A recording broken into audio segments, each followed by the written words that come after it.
Assalamualaikum warahmatullahi wabarakatuh, adik-adik sekalian. Bertemu kembali dengan saya, Afdal, di mata kuliah Hukum Pemilihan Umum. Jadi, di mata kuliah ini seperti biasa kita akan melihat dan mengkaji terkait dengan, aspek-aspek yang terkait langsung dengan hukum, dengan, pelaksanaan, sebuah pemilihan umum. Dan tentunya mata kuliah ini juga akan sangat menarik mengingat kita sebagai rakyat Indonesia dalam beberapa bulan ke depan itu akan dihadapkan sebuah proses tersebut dengan pemilihan umum itu sendiri. Adik-adik sekalian, kita membahas lebih lanjut apa itu yang dimaksud dengan pemilihan umum, kemudian aspek-aspek yang terkait di dalamnya, kita tentu harus paham dan menjadi suatu pertanyaan besar bagi kita, kenapa pemilihan umum itu menjadi sesuatu yang urgent dan wajib untuk dilaksanakan di sebuah negara, terutama seperti negara kita di Indonesia seperti ini. Jadi, secara filosofis tentu kita memahami bahwa sebuah negara itu tentu mempunyai tujuan-tujuan di dalam pembentukannya. Seperti di Indonesia sendiri, tujuan pembentukan negara Indonesia itu adalah dalam rangka sebagaimana yang tertuang di dalam alinea keempat pembukaan Undang-Undang Dasar 1945, dan ini menjadi pola pikir bagi kita ke depan dalam mencapai tujuan-tujuan kita bernegara. Yang pertama itu tentu adalah melindungi segenap bangsa Indonesia dan seluruh tumpah darah Indonesia. Kemudian yang kedua, memajukan kesejahteraan umum, mencerdaskan kehidupan bangsa, dan ikut melaksanakan ketertiban dunia. Nah, untuk mencapai tujuan-tujuan tersebut, adik-adik tentu harus ada langkah-langkah strategis yang kita ambil gitu ya. Pada banyak negara di dunia ada banyak pilihan untuk mencapai tujuan-tujuan negara itu melalui politik pemerintahannya. Ada yang menggunakan politik pemerintahan dengan pola teokrasi, kemudian otokrasi, oligarki, aristokrasi, bahkan seperti kita di Indonesia ini polanya itu adalah pola politik pemerintahan yang disebut dengan demokrasi. Nah, demokrasi ini adik-adik secara filosofis itu dapat kita temukan landasan berpikirnya itu di dalam Pancasila, sila keempat, di mana kerakyatan yang dipimpin oleh hikmah kebijaksanaan dalam permusyawaratan perwakilan gitu ya. Jadi hal-hal yang terkait dengan rakyat itu dipimpin atau dilaksanakan atau diselenggarakan dengan hikmah, atau yang dalam hal ini disebut dengan kebaikan, kebaikan yang sifatnya bijaksana, dan bijaksana itu dirumuskan di dalam permusyawaratan, di mana permusyawaratan itu tentu tidak semua orang juga bisa ikut, dan idealnya begitu hanya ikut itu orang-orang yang terpilih, sehingga musyawarah itu dilakukan dengan perwakilan. Bila kita mengkaji sebenarnya apa yang dimaksud dengan demokrasi itu adik-adik, dari sisi bahasa, demokrasi ini kan berasal dari bahasa Latin ya, yang artinya itu atau asal katanya itu adalah demos dan kratos ya. Demos itu artinya rakyat, kratos itu adalah kekuasaan atau pemerintahan. Jadi maksudnya di sini demokrasi itu ya adalah pemerintahan yang berasal dari rakyat gitu.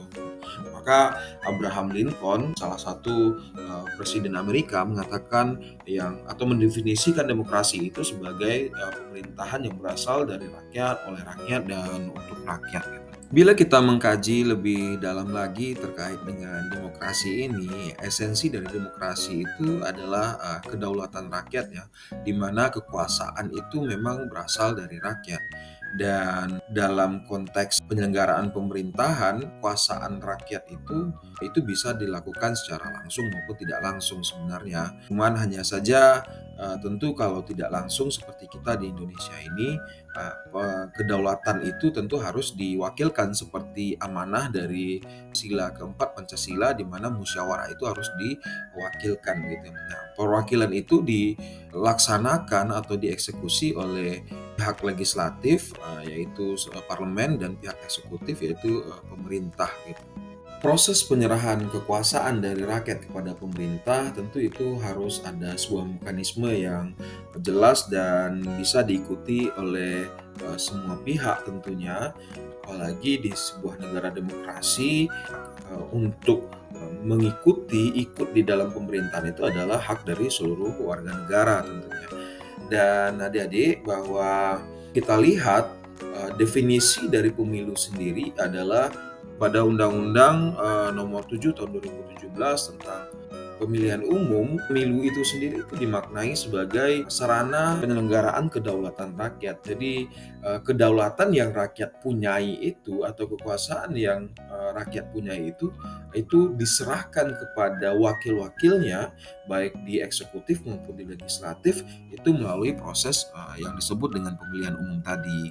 Adik-adik sekalian, tentu tidak hanya alasan-alasan bagaimana yang sudah diutarakan sebelumnya terkait dengan urgensi kenapa pentingnya sebuah pemilihan itu dilaksanakan. Ada alasan lain yang juga sangat penting terkait dengan penyelenggaraan pemerintahan itu sendiri atau kedaulatan rakyat itu sendiri. Kita tahu adik-adik bahwa Indonesia ini merupakan sebuah negara yang sangat besar, baik dari sisi wilayah maupun juga dari sisi rakyatnya.